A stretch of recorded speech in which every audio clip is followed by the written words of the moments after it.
Oi, pessoal, bem-vindos. Hoje a gente vai mergulhar de cabeça num tema que, à primeira vista, parece super técnico, mas que, na verdade, revela muito sobre como uma sociedade enxerga seus jovens. Com certeza. A nossa ideia aqui é desvendar como um sistema jurídico centenário, o italiano, se adapta para proteger a criança e o adolescente, sabe?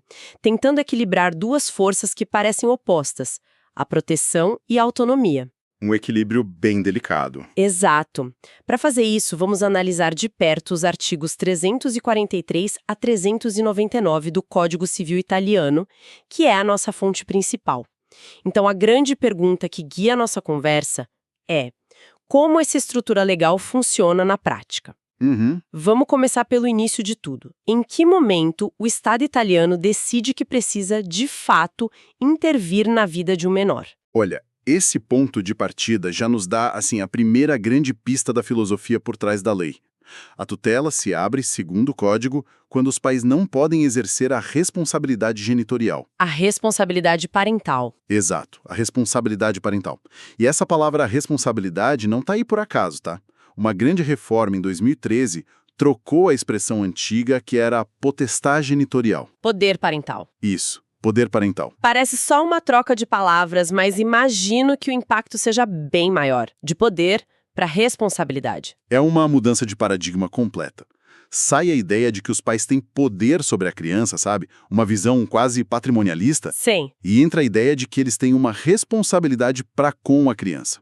O foco muda do direito dos pais para o interesse do menor. Essa alteração linguística é o alicerce de toda a estrutura moderna de proteção que a gente vai discutir. Ok, então a filosofia mudou. Mas como a lei garante que essa responsabilidade não fique só no papel quando os pais não estão presentes? Quem é o árbitro, o guardião de todo esse sistema? O sistema tem um guardião muito bem definido. O Judice Tutelare. O juiz tutelar. Isso. E ele não é um mero espectador. A lei diz que assim que ele tem notícia de uma situação que exige a abertura da tutela, ele tem que agir imediatamente. E a primeira ação dele é nomear, não uma, mas duas figuras, o tutor e o protutore. Espera um pouco. Um pró-tutor? Seria tipo um pró-tutor ou um vice-tutor? Que função é essa? Exatamente. O protutore é uma figura fascinante e uma peça-chave do sistema. Ele atua como o fiscal do tutor. O fiscal. A função principal dele é representar os interesses do menor contra o tutor, se houver conflito, e fiscalizar a atuação dele, comunicando qualquer irregularidade ao juiz. Nossa, um fiscal pro tutor. Isso é curioso. De um lado, parece uma ótima camada de proteção. Por outro lado, não cria um ambiente de desconfiança desde o início? É uma excelente observação. Mas a lei não vê isso como desconfiança, e sim como um sistema de freios e contrapesos, muito comum no direito, né? Claro. O protutore não interfere na gestão do dia a dia. Ele é um guardião silencioso. Ele só age se a atuação do tutor for prejudicial ou se o tutor, por algum motivo, estiver em conflito de interesses com o menor no ato específico. Ah, entendi. Por exemplo, numa negociação de herança, em que ambos tenham interesse. Nesse caso, o protutore assume para aquele ato, é uma garantia de que sempre haverá alguém olhando exclusivamente para o bem-estar da criança. Entendi. É uma rede de segurança, então temos um juiz supervisor e até um fiscal. Isso mostra a seriedade do sistema. Mas e a escolha da peça principal, o tutor? Imagino que não seja qualquer um que possa assumir essa função, né? Com certeza não. A lei coloca alguma barreira? Fico pensando em conflitos de interesse, por exemplo. Coloca, e muitas. A escolha do tutor segue uma lógica muito clara, que tenta equilibrar a vontade da família com a proteção do Estado. A primeira opção, a preferência absoluta, é a pessoa que o último pai ou mãe a exercer a responsabilidade parental indicou, seja em testamento ou outro documento oficial. A lei respeita a escolha de quem conhecia a criança. Isso. Mas e se não houver essa indicação, ou se a pessoa indicada não for, digamos, adequada? Sim, e aí? Aí entra o juiz. Ele vai buscar nos parentes mais próximos, como os avós ou outros ascendentes. Mas, independentemente da ordem de preferência, existe um critério final, uma cláusula de barreira, assim, intransponível. Que seria? A pessoa escolhida precisa ter uma conduta inexceptível. Uma conduta irrepreensível. Exato. E mais, tem que demonstrar capacidade de educar o menor. Ou seja, não basta ser parente ou ter sido indicado, tem que ser um exemplo. E claro, a opinião do menor importa. Se ele já tiver 16 anos, o juiz é obrigado a ouvi-lo. E essa ideia de conduta irrepreensível é bem forte. A lei vai além e diz quem está explicitamente fora do jogo. Lista os não convocáveis. Sim, e a lista é bem pragmática. O Código proíbe expressamente que seja tutor, por exemplo, alguém que não tenha a livre administração do próprio patrimônio. Faz todo sentido. A lógica é simples, né? Se a pessoa não consegue gerir o que é seu, como vai gerir o de um menor? Também proíbe quem tem um processo judicial ou um conflito de interesses direto com o menor, ou, sei lá, um empresário falido que ainda não foi reabilitado. São filtros de integridade e capacidade. Agora, a lista de quem pode pedir para sair da função é que me pegou. Presidente do Conselho de Ministros, militares em serviço ativo, pessoas com mais de 65 anos. Pois é. É impressionante que a lei coloque o serviço a um único menor no mesmo patamar de responsabilidade que servir ao país. Isso diz muito sobre a valorização da infância no sistema, não acha? Exatamente. Essa é a melhor definição do que os juristas chamam de munus público, um dever cívico. A lei está dizendo que cuidar de uma criança vulnerável é um serviço tão relevante para o Estado quanto ser um ministro ou um militar. Nossa! Você não pode simplesmente recusar porque não quer. Você só pode pedir dispensa se já estiver prestando outro serviço estatal de altíssima relevância ou se por razões objetivas, como idade ou saúde, não tiver mais as condições ideais. Não é uma escolha, é quase uma convocação cívica. Ok, então o tutor foi escolhido, é uma pessoa idônea, aceitou a convocação, e aí? O que ele faz no dia a dia? É só um administrador de bens ou a coisa é mais profunda? É muito mais profunda. O Código estabelece 3 pilares para a atuação do tutor. Primeiro, cuidar da pessoa do menor, o que envolve sua educação, saúde e bem-estar. Segundo, representá-lo em todos os atos da vida civil. E terceiro, administrar seus bens. E para essa administração, a régua é alta. A lei usa um padrão clássico do direito civil. A diligência do bom pai de família. A diligência de um bom pai de família. Isso mesmo. Significa que ele tem que ser prudente, ativo e cuidadoso e responde com seu próprio patrimônio por qualquer dano que cause por negligência. Vamos tentar materializar isso, deixar mais concreto. Vamos imaginar um cenário. Uma menor de 17 anos, órfã, uma musicista genial que herdou os direitos autorais de suas composições, que valem uma fortuna. Como esse sistema se aplicaria a ela? Ótimo exemplo. O que o tutor faria, por exemplo, ao negociar um contrato com uma grande gravadora? Certo. Nesse caso, a diligência de bom pai de família significaria que o tutor não poderia simplesmente assinar o primeiro contrato que aparecesse. Ele teria que consultar advogados especialistas em propriedade intelectual, talvez analistas financeiros. Entendi. Tudo para garantir que os termos fossem os melhores possíveis para a jovem musicista. E por se tratar de um ato de grande impacto no patrimônio dela, um ato de administração extraordinária, ele não poderia decidir sozinho. Ah, tem isso também. Sim, ele precisaria de uma autorização prévia do juiz tutelar para assinar o contrato.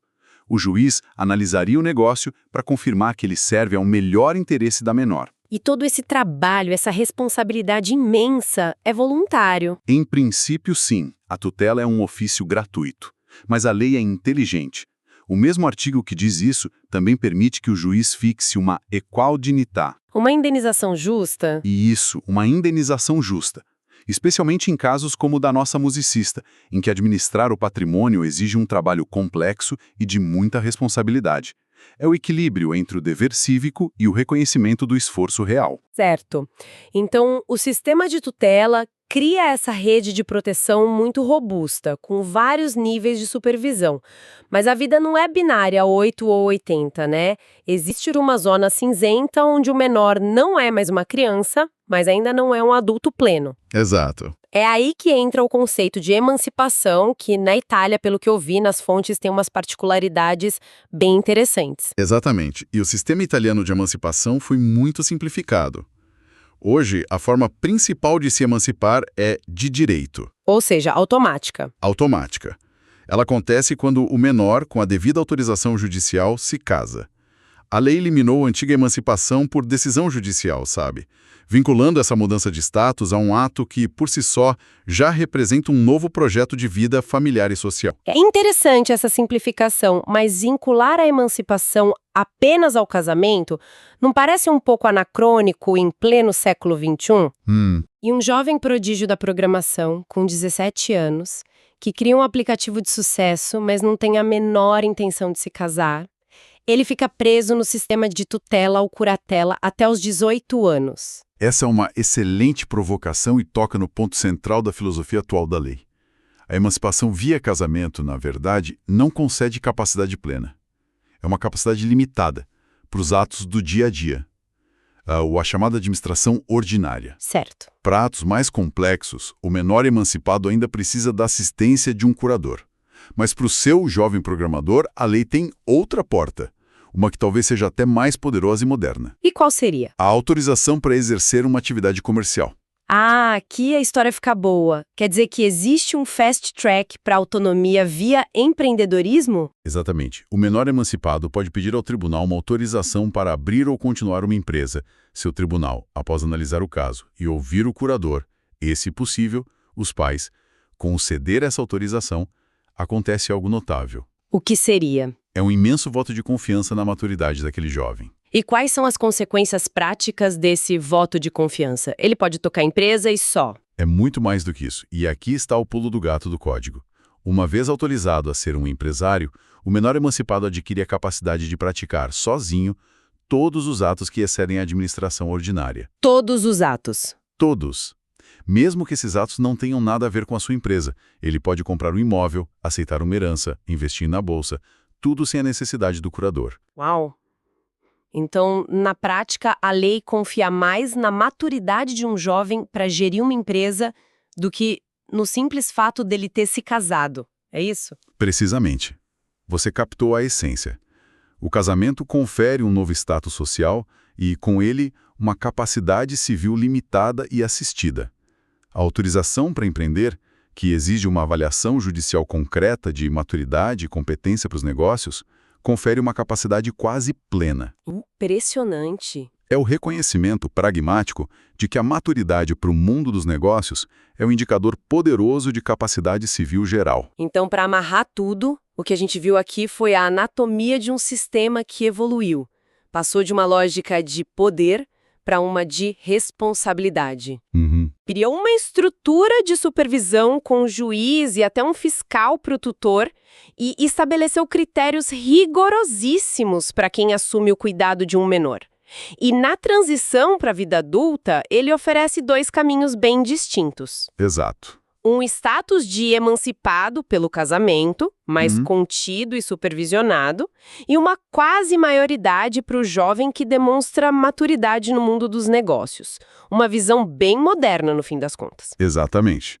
É um estudo de caso fantástico sobre como um código civil pode se modernizar.